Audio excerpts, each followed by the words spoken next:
USC's football recruiting class just got bigger. I mean, it got bigger. You are Locked On Trojans, your daily podcast on the USC Trojans, part of the Locked On Podcast Network, your team every day.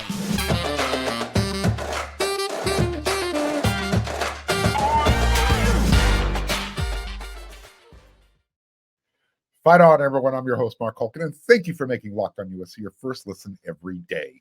Whether you're watching the show on YouTube or wherever you want to download your podcast, always remember this show is free, and always remember how much I appreciate your support. Show your appreciation. If you're watching on YouTube, become a subscriber. It's quick, it's easy, it's free. Click that red subscribe button. It means a lot. I need you to smash that thumbs up button, and do not forget to hit the bell notification so you don't miss an episode. This episode is brought to you by Game Time. Download the Game Time app, create an account, and use code LOCKEDONCollege for $20 off your first purchase. D'Anton Lynn's defense has a 4-star in his back pocket. He's coming to USC. I've been hinting. I've been trying to get you guys to connect the dots. Remember, I've mentioned the name throughout the week. Well, again, his name is Juday Abasi. USC added a big body. He's coming in the defensive line class. 6'6", 270 pounds. And remember, he's a senior in high school right now. That's a big body right now. So you have to kind of say, all right, well, what's he going to look like once he gets to USC and he's forced to eat and then go lift? And then Benny Wiley says, you know what? Get your butt back in the other room, go eat some more. And then when you're done eating, go lift some more. Yeah, can't wait to see that happen. Juday was previously committed to the Minnesota Golden Gophers, but Monday night, following his official visit to USC, he decommitted. Well, here we are. You're listening to this show or watching the show on Friday. On Thursday, he became USC's 18th commitment to their 2024 recruiting class. So all of you guys out there who have been complaining that Sean Nua can't recruit, and because, you guys obviously know a whole bunch more about what's going on and how things work behind the scenes and, what he's been up against. Well, did you take into account that Alex Grinch was the defensive coordinator? I know you did, but you didn't really factor it in to a whole lot. And more importantly, it was the scheme that, he was trying to sell while Alex Grinch was the defensive coordinator. It was a turnoff to the recruits. It wasn't selling. It wasn't resonating. And let's also face facts. These young men that they were recruiting, they were watching the same defense you and I were watching every Saturday. It looked good. It looked good to the edge players, the rush ends, or to the guys who play in the secondary, because that's how Alex Grinch likes to build his defense. His version of the speed defense was built around that stand-up outside linebacker who can just, try and get into the backfield and create pressure, create havoc. And, which guy in the secondary doesn't believe he can't, beat somebody one-on-one every time? The rest of the guys on USC's defense in Grinch's scheme on the defensive line and linebackers, they were being taught to be disciplined and shoot gaps. Guys don't want to do that when you're playing defense in football. They want to hit somebody. So, now that D'Anton Lynn is in, and he brought in Matt Entz, really well-qualified head coach from North Dakota State to be USC's linebacker coach. He's bringing his blue-collar approach to match up with Lincoln Riley's blue-collar personality. Maybe some of the players who USC is still out there recruiting, maybe they're going to take a little bit longer, think a little bit harder before they, put pen to paper for the early signing period. Maybe they'll hold off, say, you know what, let me wait till February. Let me see what this whole USC defensive first mentality is all about. And, getting back to Coach Sean Nua real quickly, don't forget, earlier this summer, USC had a defensive tackle type of body committed. His name was David Polley out of, he was Pennsylvania area. in Pennsylvania. 6'2", 300 pounds. He was committed to USC. Sean Nua was his primary recruiter. And then during the football season, the young man had some personal issues he had to deal with. USC backed off. They did some research. With that said, that 3-star is now committed to Michigan. So before you want to pin that loss on Coach Nua, let's remember the context and how everything went down. And, again, Alex Grinch was the defensive coordinator at the time. This young man had a little bit of trouble. So it wasn't like Coach Nua had the best of circumstances to try and sell, hey, let me coach you up. I know what I can do. You've seen his results individually with players, but you're trying to sell a scheme too, and that wasn't working. So you've got Juday Abasi. You have the transfer who came in earlier this week, Nate Clifton from Vanderbilt. He's got years of SEC experience. That's a nice combination to bring in 2024. And USC isn't done. Remember, so you just flipped the guy from Minnesota, Big Ten conference guy. You've got the SEC guy coming in. And they're not done. And I don't think USC is done bringing guys in now. You might get another commitment in the next couple of days. On Sunday, the 17th. It's going to happen on the other side of the ball, though. It's going to be on the offensive line. He's an offensive tackle prospect, or I might probably best to say he's a project. He's from Palo Alto, California, Archbishop Reardon High School. It's a good program. Offensive tackle, his name is Kalo Taga. He is a Final Four of USC, Arizona, Cal, and Utah. So definitely old school Pac-12 flavor, because there's no more Pac-12. I would classify him as a late bloomer. He's 6'7", 265 pounds. He's fresh off of his official visit to USC, and it appears that the Trojans are the team to beat right now. At one time, he was committed to San Jose State. Again, I said he's a late bloomer. As his season went along at Reardon, he was getting a lot more attention. Look at his Final Four: USC, Arizona, Cal, Utah. Not bad, right? So how USC is going to, it sounds like USC is going to pick him up, is USC saw some film. They're obviously trying to fill some spots. This isn't a plan A or not even a plan B guy. Nevertheless, you want developmental type of guys. November 28th, USC gave him an offer. They got him in on campus and took his official visit. And now he's down. He's ready to pick us out of USC, Utah, Arizona, Cal on Sunday. I said he's a project because this was his first year playing football. He plays basketball as well. He's an athlete. Coach Josh Henson wants him. Obviously, he needs to put on some more weight, but at 6'7", you like that type of frame, especially a tackle. And I mentioned, you want guys who you can have in the system develop. As Coach Henson said, break bad habits. I don't think there's a whole lot of bad habits to break. He's just a guy you want to bring in and start developing.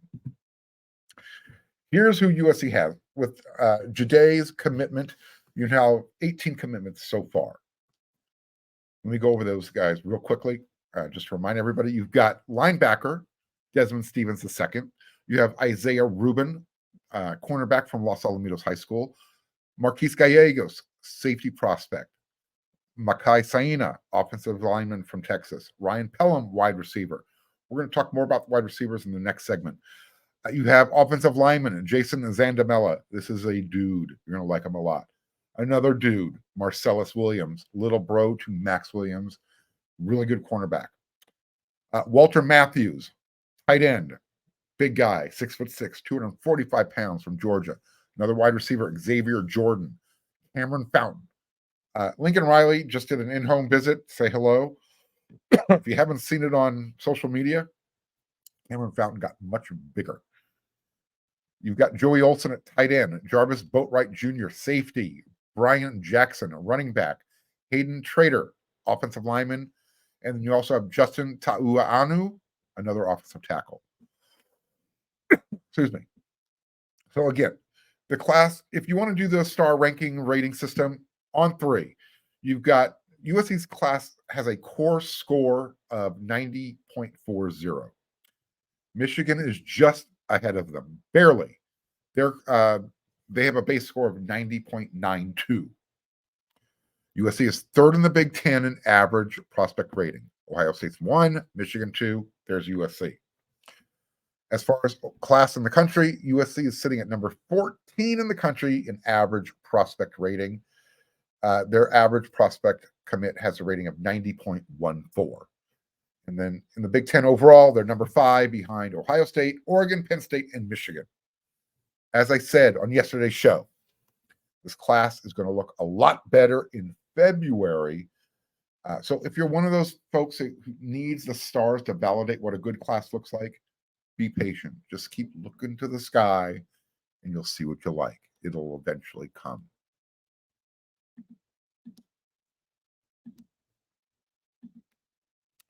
Trojan fans, stop stressing out trying to get tickets. Download the Game Time app. Going to the Holiday Bowl? Download the Game Time app. With killer deals on last-minute tickets and their best price guarantee, you can stop stressing over the tickets and start getting hyped for the fun you're going to have. Trojan fans, are you still on the bandwagon? Come on. Got a new defense. Get back on. Game Time, they've got deals on tickets right up to the day of the event. Get exclusive flash deals on tickets for football, basketball, baseball, concerts, whatever you want. They got it. The Game Time guarantee means you'll always get the best price. And if you find tickets in the same section and row for less, Game Time will credit you 110% of the difference. It's the fastest growing ticket app in the country for a reason. You're going to get images of your seat before you buy, so you know exactly what to expect when you arrive, and you can buy your tickets in a matter of seconds. 2 taps and you're done. And they're going to send the tickets directly to your phone. You don't have to go searching in your email. Snag the tickets without the stress with Game Time. Download the Game Time app, create an account, and use code LOCKEDONCollege for $20 off your first purchase. Terms that apply. Again, create an account and redeem code LOCKEDONCollege for $20 off. Download the Game Time app today. Last minute tickets, lowest price guaranteed. You know, on the show, you get a lot of in-depth analysis and hot takes, right? Well, let me give you my hottest take of the day. The best lineup in LA right now is the lineup of auto loans at Logix. They start off at the top with one of my favorites, the proven and dependable new and used vehicle loans. You can count on these guys to give you low rates and save you big time bucks. Next up, they've got an exciting new rookie sensation in their electric vehicle loans team. With super low rates and a flexible payment terms, you're going to like it. Rounding out their lineup, they've got their auto refinancing loans and lease buyout loans. With these guys, you can lower your monthly payments and get on the road owning your own car faster. Look, I know it's a hot take, but seriously, no one can beat the lineup at Logix. Visit your local Logix branch right here in LA and the surrounding areas and let one of their amazing team members help you. Or just apply online in minutes at logixbanking.com. That's Logix banking.com.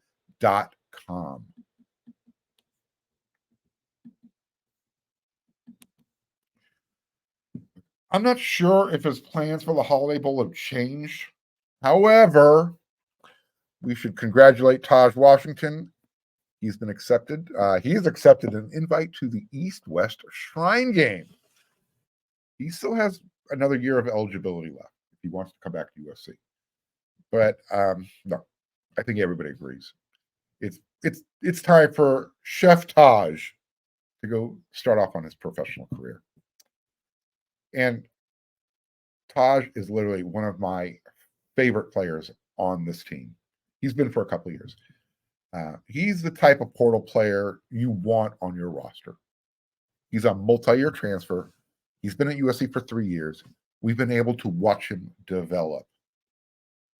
He became a Trojan, and he's really embodied, what USC wants to be.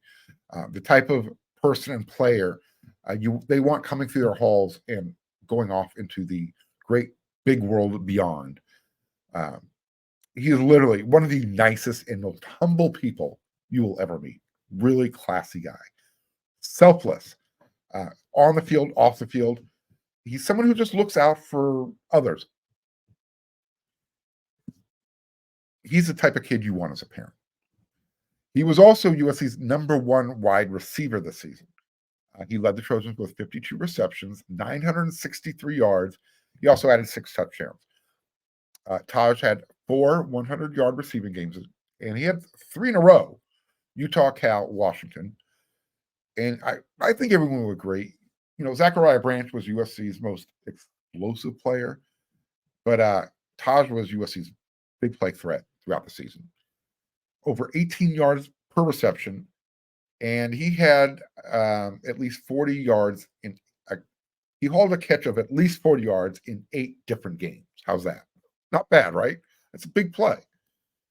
He's going to finish his USC career with 156 receptions for 2,350 yards, 13 touchdowns. Not bad. Now, with that said, those are Taj Washington's accolades. If we assume that he's not going to play in the Holiday Bowl, along with Brendan Rice and Michael Jackson III, who is in the transfer portal, this is USC's wide receiver group. It's going to be pretty youthful. It's going to be a nice little mix. It's going to be a small group, 6 players, but you're going to have Mario Williams, Kyron Hudson, Dorian Singer. Those would be your veteran players. And then you've got Zachariah Branch, you've got Deuce Robinson, and Jacoby Lane. You've got, a couple of walk-ons as well. Josiah Zamora, his name right off the top of my head. Ty Shanlin, another. I think Lincoln Riley feels comfortable with that balance, especially since Mekhi Lemon is going to be playing cornerback in the Holiday Bowl. Miller Moss, he mentioned Jacoby Lane's name when he spoke last week after practice. This is what, quote from Moss, "Dude's a freak.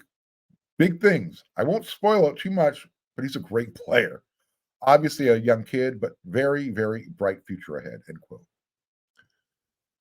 I guess we're going to see a little bit of Jacoby Lane in this game. So I guess that gives you an idea of where Moss's comfort level is. Remember, when these guys are taking their reps in practice during the regular season, they're playing with each other more than the guys who see the field most of the time. In other words, the guys like Taj Washington and Brendan Rice, those are the guys who are catching most of the passes during practice from Caleb Williams. You have Taj, you have Rice, you have MJ3, probably now not playing in the Holiday Bowl, right? Question mark. So you would think that 6 wide receivers in Lincoln Riley's offense, that's a big number. Okay, if it is, maybe that means Lake McCree's output is going to increase in the Holiday Bowl. Maybe we're going to see more of the running game. Please. Oh my God. You know what would be cool? How cool would it be to see USC's freshman running backs running real routes throughout the game? Yeah. And not just once, not just as an experiment to see if they can do it. I want to see Quentin Joyner. I want to see a Marion Peterson. I want to see each of them run the wheel route twice. So each one of them does it once per quarter. That's 4 per game. That's 4 total for the game. We saw USC get beat up by that play this year. Let's start beating other people up with it. I'm really hoping in this game, the Holiday Bowl, that Lincoln Riley uses the game to have some fun with the players. It should be a reward, especially kind of since you made them go through this season doing something they shouldn't have had to go through. You know what would also? I don't know. Maybe line up Zachariah Branch at Wildcat. I've seen him throw the football. He can do it. So, I think we're going to be okay at wide receiver for this game, as well as into the future. You've got Zachariah Branch. You've got Deuce Robinson. You've got Jacoby Lane. That's the future. And they're playing now as freshmen. You have Ryan Pelham coming in. You've got Xavier Jordan coming in. Possibly Dylan Gresham flipping from Oregon to USC. Remember, He took an official visit this month in December. He's been committed to Oregon for a long time.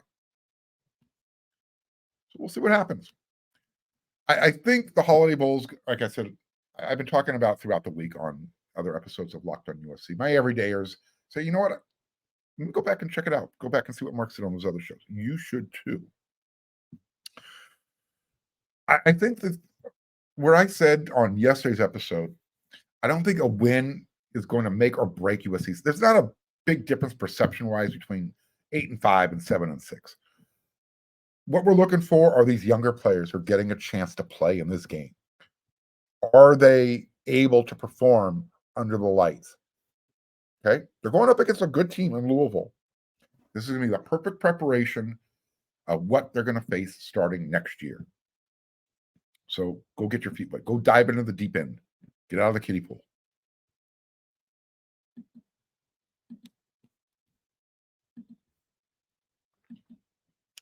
PricePick is the largest independently owned daily fantasy sports platform in North America. They're the easiest and most exciting way to play daily fantasy sports. It's just you against the numbers. You're not going to be battling a bunch of people, guys out there trying to make a living doing this. It's just you picking more than or less than on a 2 to 6 player stat projections, and then you kind of just watch the money roll on into your bank account. And now, basketball season's in full effect. You can now pick combo projections across football and basketball from their specials league.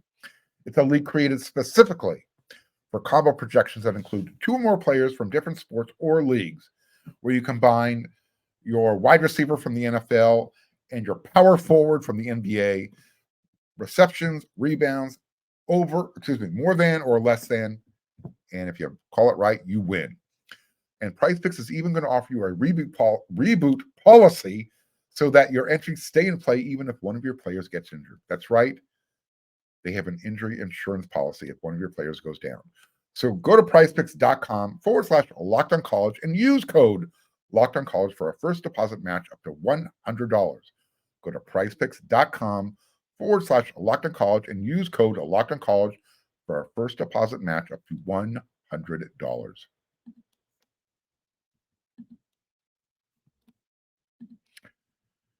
It's Friday. It means I got my rant ready to go. All right. I know I don't talk a whole lot about hoops on the show, not too much, but I will a little bit more as the football season starts to shut down and we transition more into the basketball season. And this rant isn't so much about the USC men's team, which, oh, by the way, yeah, they've really underperformed this season at home, too. I'll do that another time. This is more about basketball in general. Oh, by the way, USC men's hoops, they play at Auburn this weekend on ESPN, 10 a.m., Sunday, the 17th. As much as I am a USC diehard football, I bleed it. I love the game of basketball. Love. I coached high school basketball for a year, Santa Maria, California. For me, right now, the game of basketball, and specifically the NBA, yeah, it ain't good. It's not watchable. I don't like it. I think we need to bring the game back to more what it was like in the 80s and the 90s. For me, that will bring me back as a fan. You had the Showtime Lakers in the 80s. Remember Magic, Kareem, Big Game James Worthy, Michael Cooper. And then in the 90s, you had Kobe and Shaq. They took the baton. You had those Celtics teams, the Bulls with Michael Jordan, of course. And the team I hated the most, Boston. There was another team I hated almost as much as Boston, and that was the Detroit Pistons with Chuck Daly as their head coach. Can you imagine Daly's Bad Boys, that type of basketball being played today? Maybe not as rough as his version, but 2.0. I think Draymond Green, he'd survive. He could handle it. He's a jerk, but he could handle it. But there aren't too many who could play that style that was played in the 80s. Not today. Not in my opinion. Back then, 80s, 90s, there was plenty of offense. And there were three-point artists everywhere. There were guys who can dunk, athletic as heck, well before the Stephon Currys of the world, the Kevin Durant's of the world. There were some really good athletic freaks in the 80s and 90s. Shaquille O'Neal is one, just to name him one. And I know he played in the 2000s, but you get my point. In the era I'm talking about, the game was just more team-oriented. There was less one-on-one highlight type of stuff. Guys jacking up 40-footer three-pointers. And you know what? Guess what? They also played defense. And I mean, nothing came easy type of defense. I hated Bill Laimbeer and Rick Mahorn almost as much as I hated Kevin McHale and Danny Ainge and Cornbread CJ Maxwell. Even the Chief, Robert Parrish, that dude pissed me off at times. And he was pretty low-key. Larry Bird, dude was just too good to hate. You just kind of went, dude, don't make him mad. Because he was what Michael Jordan does to people and what Kobe Bryant did to people when you made them mad. You leave them alone. You let them do their thing. Don't give them extra motivation. So here's my thing about today's game of basketball. First of all, what in the heck was this in-season tournament? What was that all about? A mini tournament in Las Vegas? For what? Why? Why this contrived tournament? Somebody explain it to me. Is it so more than one team could possibly lift a trophy during the season? I don't get it. If the NBA was such a good product, they wouldn't feel the need to do this type of stuff. And, oh, by the way, before I forget, I got to get this off my chest. I want to ask the question. Does anyone have any thoughts about how LeBron James entered Galen Center? That whole brouhaha? Do you buy the explanation of he was walking in during the national anthem because it would draw the least amount of attention? Especially when you have to walk right down Gucci Row on the court. And then you're going to sit down while everybody else is still standing up, respecting the flag, while the singing in the national anthem is still going on. His son was still standing up with the rest of the team. I don't know. For me, if you don't want to draw attention to yourself, that's probably not the time to walk onto the court. How about getting to your spot a minute, 2 minutes before the national anthem, instead of diverting everyone's attention away from it? It's not a good look. And it's kind of drawing unnecessary attention, not so much to Bronny, but to the basketball program. This is the type of stuff I was talking about, I was warning about during his whole recruiting process. This is kind of like having USC's own version of Taylor Swift showing up. Look, I can't even tell you how many Laker fans were in Galen Center wearing a Lakers jersey. I mean, at least it was gold, right? Excuse me. I don't know. Give me your thoughts on the matter. That's my Friday rant. I'm going to drop it there so I don't say anything I shouldn't. With that said, I will be back with another episode of Locked on USC on Monday. Coming at you 5 times a week. If something big happens during the weekend, recruiting, whatever, I might have a post-game reaction. We'll see what happens. We'll see how USC handles their game at Auburn. So until then, everyone, thank you for making Locked on USC your first listen every day. Part of the Locked on Network. When you're not making Locked on USC your first listen every day, don't forget to check out, you got the 24/7 streaming channel on YouTube.